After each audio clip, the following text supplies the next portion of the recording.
ठीक है, तो हर्षवर्धन त्रिपाठी जी, क्या इन सवालों से बीजेपी क्लीन बोल्ड हो जाएगी? नंबर एक। और नंबर दो, शशि मोहन भटनागर का बल्लभगढ़ हरियाणा से सवाल है, क्या 2047 की बात करना बीजेपी का ओवर कॉन्फिडेंस तो नहीं? हर्षवर्धन जी, देश के किसी भी प्रधानमंत्री को किसी भी कालखंड में कम से कम आगे 25-50 साल की योजना बनानी ही चाहिए। अगर वो नहीं बनाता है तो इसका मतलब कि वो अपनी उस कुर्सी के साथ न्याय नहीं कर रहा है। एक बात मैं जरूर कहूंगा, अभी शुभ्रांश राय ने कहा कि भाजपा ने रास्ता खोला है, हम भी याद रखेंगे। हम मीडिया के लोगों को तो ये बार बार कहना चाहिए कि ये जो नेताजी लोग एक दूसरे की सरकार आती है तो बचा लेते हैं ना, ये बचाने का खेल बंद होना चाहिए।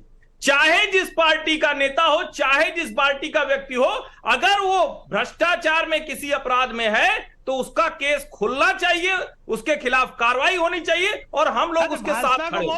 लेकिन अगर विपक्ष ये बात करेगा, नवल जी बीच में आपकी बोलने की बड़ी खराब आदत है, आप भले करते रहते हैं। एक बार भाजपा को भी बोल दीजिए। अच्छा ठीक है, आप बोल लीजिए, आप बोल लीजिए, मैं चुप हो जाता हूँ। मैं आपसे नहीं लड़ पाऊंगा, वैसे भी आप राष्ट्रीय जनता दल के नेता हैं, हम लोग तो सामान्य लोग हैं, कहाँ लड़ पाएंगे? अरे हर्षवर्धन जी, आप सबके नेता हैं, केवल एक बार भाजपा को बोल दीजिए कि आपका ये सलाह मान ले कि जो भ्रष्ट लोग को अपने पॉकेट में रख के और सरकार चलाती है, उसके लिए भी ये ज्ञान से लाभ उठा ले। आप क्यों गुस्सा जाते हैं? इतना गुस्सा तो नहीं आना चाहिए आपको। अब आप बोल रहे हैं नवल किशोर जी, एंकरिंग आप बहुत अच्छी करते हैं, शायद प्रोफेसर भी उतने ही बढ़िया हैं। हाँ, आप प्रोफेसर भी उतने ही बढ़िया हैं, लेकिन मैं पूछ रही हूँ, ये जो भ्रष्ट लोग हैं, तो कम से कम आप तेजस्वी जी की चार्जशीट पर तो ऑब्जेक्शन नहीं कर रहे ना? नहीं, आप देखिए तेजस्वी जी पे सुन लीजिए पहले। नहीं, जवाब ले लीजिए इनको। आप तेजस्वी जी की जहां तक बात कर रहे हैं, वो केस तो 2 बार बंद हो चुका है। नाविका जी, आप सब कुछ जानती हैं, उसके बाद भी डरते हैं इस बात को चैनल पे बोलने के लिए। 2 बार बंद हुआ है कि नहीं, ये बता दीजिए आप सर। और सुन लीजिए, मैं अगर डरती होती तो जितना जमीन घोटाला मैंने दिखाया है चैनल पर लालू जी का, वो शायद आपको याद होगा। लेकिन हर्षवर्धन त्रिपाठी जी, ये भ्रष्टाचार का जो सवाल पूछ रहे हैं, इस पर जनता की क्या राय है? क्योंकि जनता भी तो सवाल उठाएगी। नहीं, निश्चित तौर पर। और मुझे लगता है कि अगर कोई भ्रष्टाचारी भारतीय जनता पार्टी में आता है तो ये भाजपा के लिए बहुत कोई अच्छी बात नहीं है। अगर उसके ऊपर आरोप लगे हैं तो ये भारतीय जनता पार्टी के ऊपर भी सवाल खड़ा करता है। लेकिन यहां क्या महत्वपूर्ण हो जाता है, ये जरा सुनना चाहिए। अब लालू जी कहेंगे कि हम फिट हो गए हैं, नरेंद्र मोदी को फिट कर देंगे, तो जनता वो भी सुनती है सर। अब ये सारे लोग, शरद पवार कह रहे हैं कि भ्रष्टाचारी अजीत पवार हो गए हैं, तो जनता वो भी सुनते हैं। और नवल किशोर जी देखिए, हर बार चिल्ला के आप कोई बात नहीं दबाएंगे भाई, बहुत लाठी वाला राज हो गया, ऐसे मत कीजिए। आवाज आप क्यों ऐसे करते हैं?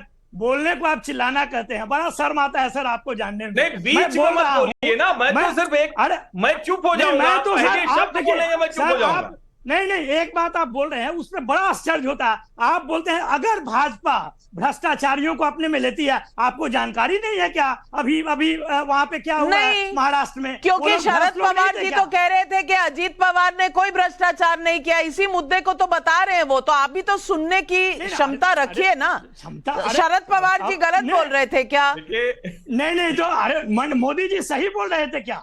अगर मोदी जी गलत बोल रहे थे तो उन्होंने ये काम क्यों किया? चलिए, अब हर्षवर्धन त्रिपाठी जी आपको समझा रहे हैं, सुनिए ध्यान से जी। देखिए नविका, मैं यही कह रहा हूं, विपक्षी पार्टियों की मुश्किल ये है कि वो उस मुद्दे पर बात करते हैं जहां वो कहते हैं भाजपा में थोड़ा सा छेद है और वहां पूरी की पूरी चादर ही गायब है। तो कम से कम ऐसे मुद्दों पर बात नहीं करनी चाहिए। लेकिन फिर मैं दोहरा रहा हूं कि किसी भी पार्टी में भ्रष्टाचारी अगर दिखेगा तो जनता को वो अच्छा नहीं लगता। लेकिन अभी जो मसला है, ये कौन लोग गए हैं? ये शरद पवार के भतीजे हैं, ये शरद पवार के नजदीकी प्रफुल्ल पटेल हैं, ये शरद पवार के पीए दिलीप वलसे पाटिल हैं, ये शरद पवार के पैदा किए, बढ़ाए गए, पाल पोसकर इतना बड़ा नेता बनाए गए लोग हैं। आप कह रहे हैं कि ये सारे के सारे लोग अगर भ्रष्टाचारी हैं, तो मुझे लगता है कि आपको यह अभियान चलाना चाहिए कि भारतीय जनता पार्टी की सरकार में इतने भ्रष्टाचारी हैं, उनके खिलाफ अभियान चलाएंगे। लेकिन आप तो फोन करके कह रहे हैं कि लौट आइए, हमारी इज्जत बचा लीजिए, कुछ दिन की बात है, थोड़ा तो रुक जाइए, 2024 का चुनाव तो हो जाने दीजिए। यहां जाकर लोग आपकी मंशा पर संदेह करते हैं नवल जी, समस्या यहां है।